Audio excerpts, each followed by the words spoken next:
Hi, my name is Suzie Wokabi. I'm the founder and chief creative officer of Suzzie Beauty, which is Kenya's very first beauty brand.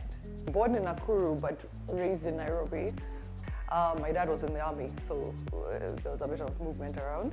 And then, went to Consolata Nursery School, Consolata Primary School, Kianda High School, and then went to USIU.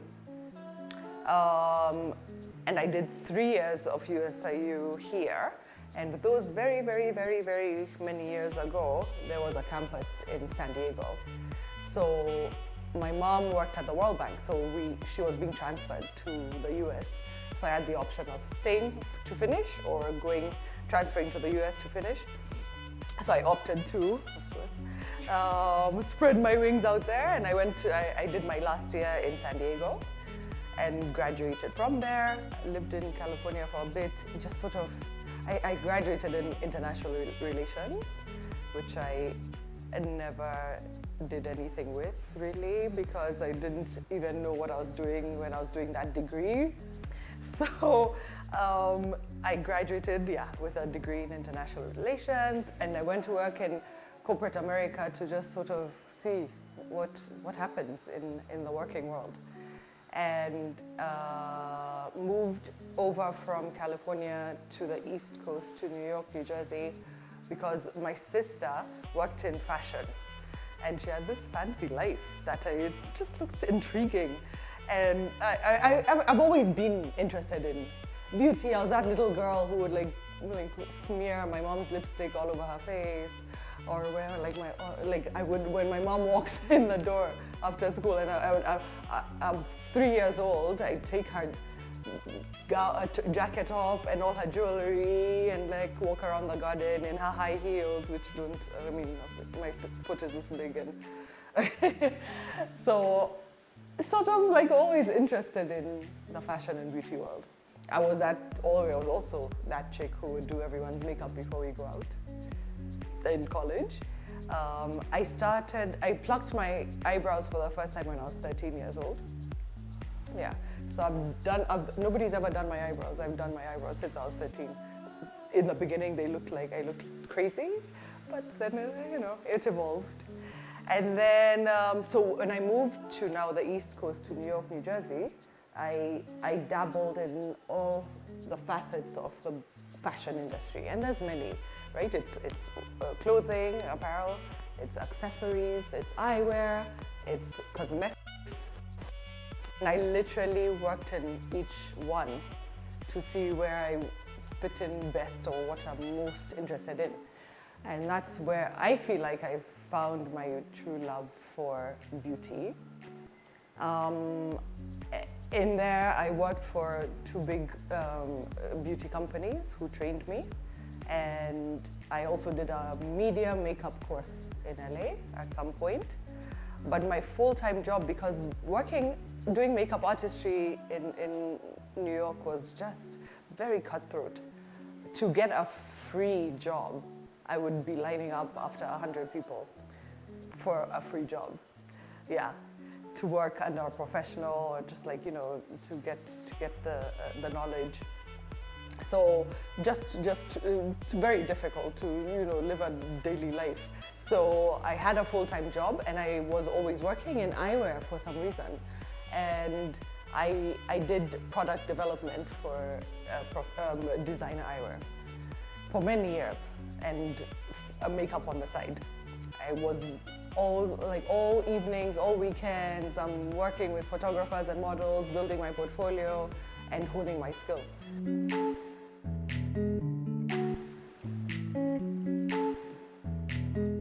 Coming home was never an option. I always had to come home, because home is home. That was never going to be home. So I guess I always knew, I'm going there to create, build skill, whatever, and bring it back here. So I guess I am a complete Kenyan at heart. So yes, came back home 2007 to work as a media makeup artist. Well, my husband, who was not my husband then, but he was moved home by his job. And so we came back together. And I was like, you know what? I can actually do what I completely love full time here. And when I came, there was literally, I think, 3 or 4 professional makeup artists in the industry compared to now. Very different time and space. And we would, I mean, it was also then, it made it very easy for me to hit the ground running and make a name for myself because, and then I also came with a big kit of makeup, like, you know, a full suitcase. And so working with, you know, great products from out there, and then working with the few good professionals in the industry, learning the market here, how people do things. So it was a whole little learning process, but a very fun one. And then maybe like a year into it, 8 months, 9 months like that, I was running out of, you know, this foundation, that lipstick, whatever. And I'm like, I don't remember, why do people buy makeup here? I haven't been here in 10 years. And so it's, you know, that beauty shop, that pharmacy, and going to look at the products. 1, everything was imported, of course, and then 2, what I was buying in the US for $15, $20 was the equivalent of like almost $100. So everything way overpriced. Nothing also like, you know, officially brought in. So, you know, people bring in the suitcase from Dubai or from the States, like whatever, and then so everything, you know, they paid duty, so they have to add, you know, to try and make their money back. So I'm like, this is not sustainable or okay. Apart from my professional use, even my personal use, and I can't be the only one suffering. So January 2009, I woke up one morning and told my husband, you know what, I'm going to just make my own. And that's where Suzzie Beauty was born. Although, if you ask my BFF, she's like, you can't remember? In like 2004, you kept telling me that you're going to have your own brand one day. I'm like, I don't remember that. So it was obviously always at the back of my mind somewhere. When I was in high school, I was planning to be a vet because I love cats. And I thought being a vet, you just sit and pet the cat all day. That's the job of a vet. My mom sent me to an internship at my aunt's vet clinic. And then I saw, you know, cows giving birth and like dogs being put to sleep. I'm like, okay, so I'm not doing this. So that, I was going to, I love languages. I have a bit of a flair for them. I learn them well. So I was doing international relations to possibly include the language in there and maybe be a translator, like at the UN. So no. If anyone ever told me one day, like your end career is going to be like a professional makeup artist, I'd have laughed. My first job out of high school, my aunt worked at a stockbroking firm, so I was the account assistant at a stockbroking firm between high school and college. So like it doesn't have to make sense. Obviously mine makes 0 sense based on where I've ended up. But no, and I never planned to be an entrepreneur. That was never in my, that would be so amazing to be an entrepreneur. My dad always was through the years, but it was never attractive to me, like nothing I wanted to do. So I was kind of shoved into it based on this gap I found in the retail cosmetics market. So I needed to fill that gap. So I have to start a business and I have to get this done however I need to get it done. So yeah, so don't fight anything.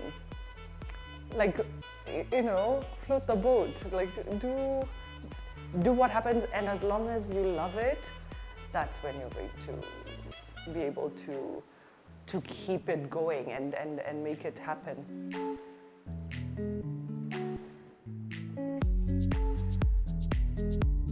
That was a time when things were changing, the mentality was changing. Like I will literally, like I can wear Masai Market clothes all day, every day.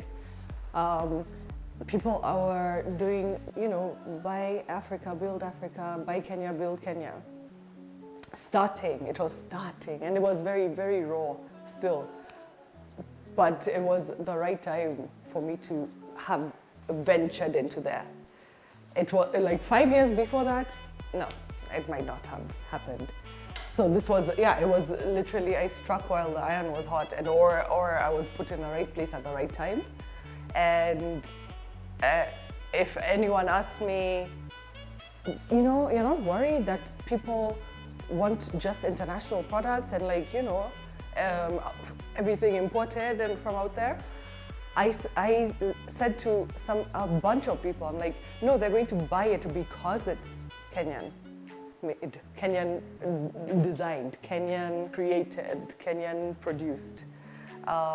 For us, the Kenyan woman, the African woman, for the first time, like, and that's why they are going to buy it, and that's exactly what happened.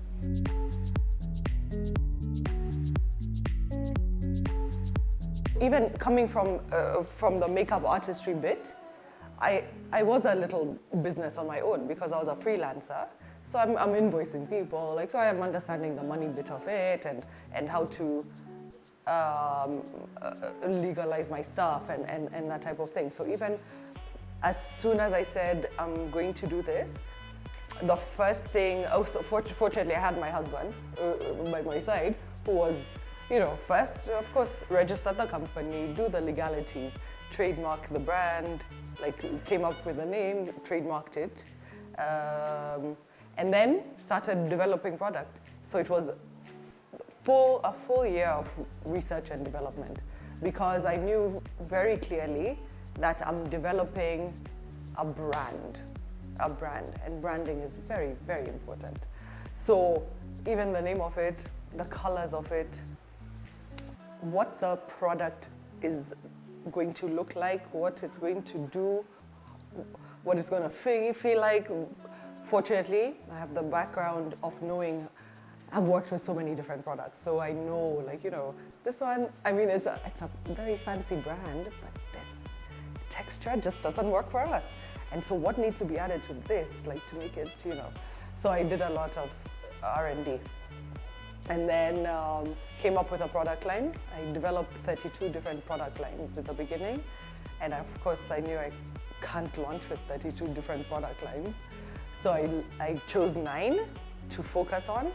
So which is, you know, the full face, the full, you know, foundation, powder, concealer, eyes, lips, cheeks, and brush, and then the brushes. So completely, like, and clarity is very important. If for anyone starting a business, like, just be very clear about what you want it to be, how you want it to look, what you want it to say about you. So, and then I have a reputation also in the beauty industry, so I had to get everything so right. So this whole second year, I spent testing on myself, of course. My poor husband got tested, my cat got tested on, like, everyone around me got tested on. And I was still doing makeup artistry, so everyone who sat in my chair would get tested on that. Sorry if you didn't know, you were kind of my guinea pigs. But first, I was my main guinea pig, so don't worry. And, nobody got hurt in the process. So I spent kind of a full year testing and perfecting. Because, yeah, you know, I thought that foundation was perfect. No, it needed to be just that much thicker, with that much coverage. That green eyeshadow needed to be just that much deeper, like, you know. So just tweaking where I needed to. And then year 3, I spent fundraising, which was evil and horrible. And I would not wish it on my worst enemy. I'm still recovering. Funding, financials, like finance, it's always the biggest challenge for any entrepreneur, regardless of your industry. So yeah, I did that for a full year, pitching, looking for money, because I needed a bulk of money to get my manufacturers, who I'd handpicked to create to mass produce the product, and then we have to import it. So there's all the taxes and all the yummy things that you want to deal with. Duty, there's VAT, there's excise, there's and also all this learning on the job. So all of it from the beginning, from year one, learning everything as I'm going along. And then, so that was 2009, so 10, 11 years later, here we are. After 4 years, I was looking for a very strategic investor or partner, and so the Flame Tree Group, they came along and we talked very slowly and very quietly because it was a very big move for both of us, and they wanted full acquisition of the brand and me. I say I was acquired as well because Suzzie Beauty does not exist without Suzie. And yeah, so the Flame Tree Group acquired the brand it's been 3 years now. And so fortunately I get to run this with with a lot more help. Yeah, because it was, I mean, as a creative, it's very, very, very difficult to run a business. There's operations, there's logistics, there's finance, there's HR, and all the different facets of the business that I was never fully comfortable with, and I wasn't doing to the full extent that they could have been done best. Because also I'm running on a small budget. I'm trying to do everything. My team is very lean.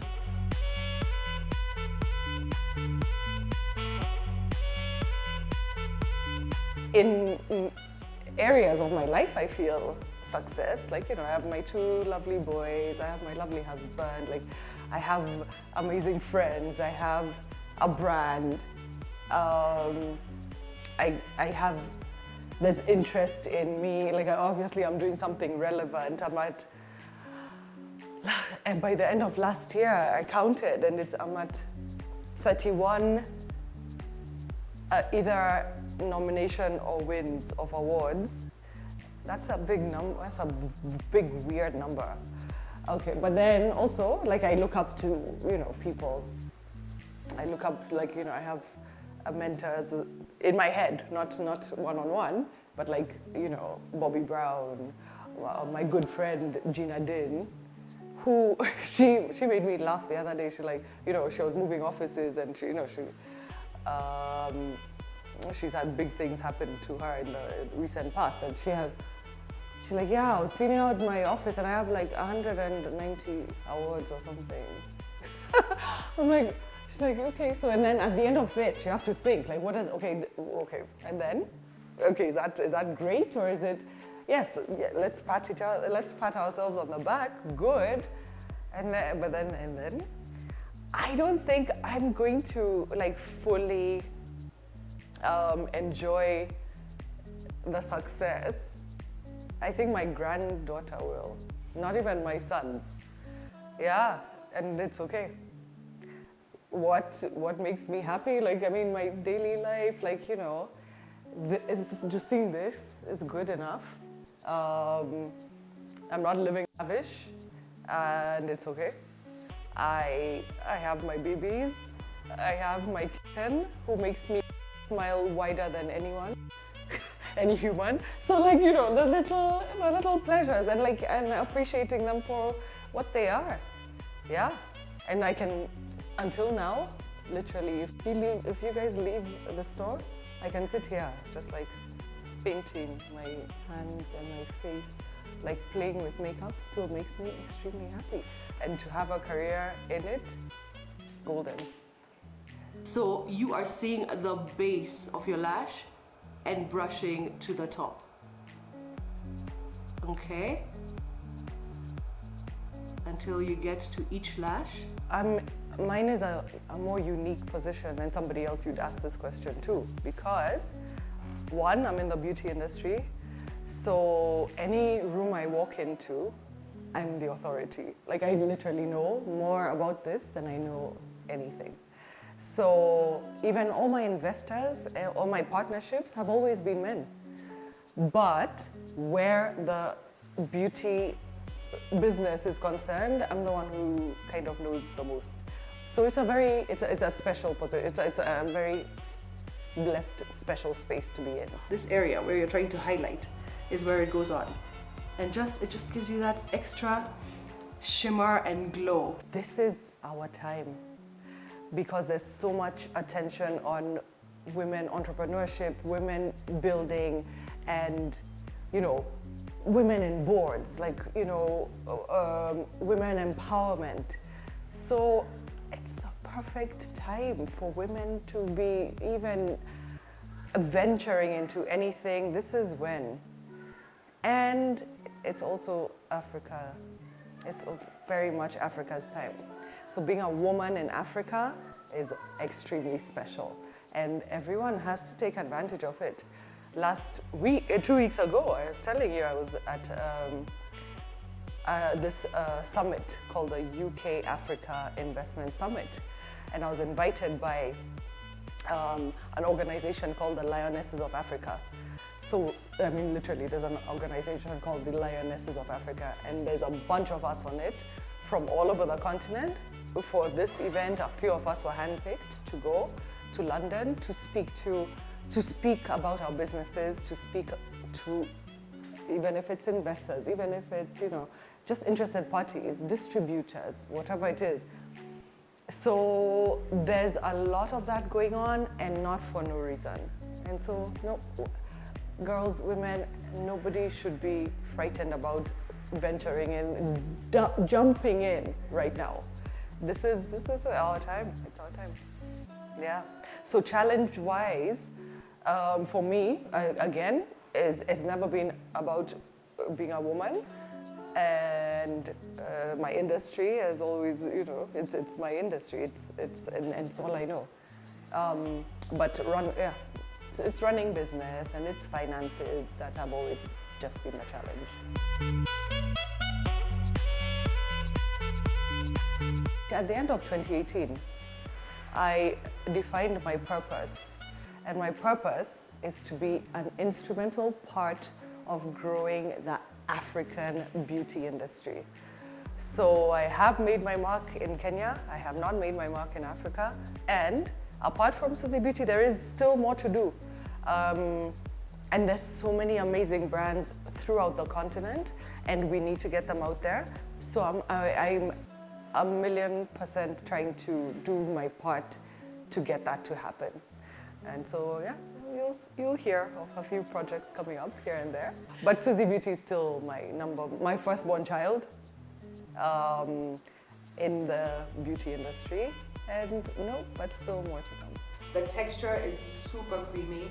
You can put it on dry lips, and it actually moisturizes the lip. There's 10 different colors. Do what you can, like if you know, whatever job you have to work to sustain yourself, do that. As you figure out what your real passion is. And I keep going to that word passion, because if you're not completely passionate about whatever it is, like you're trying to be an entrepreneur, the first thing I'm going to tell you is you have to be able to eat, live, and breathe this thing that you've decided to create or be an entrepreneur in, because there's nothing easy about entrepreneurship, and that's what's going to get you up and about and out of bed every day and fight the fights, because there's a lot to fight. And, you know, pick yourself up off the ground, because you will be dropped down off the ground many times. So there's something that has to get you going and get you up and have the blood in your veins running. So passion first. So don't duplicate a business because somebody looks like they're making money. Like, don't come and try to do a makeup brand because Suzie Wokabi looks like she's doing the thing. No, find that thing that makes you want to run wild.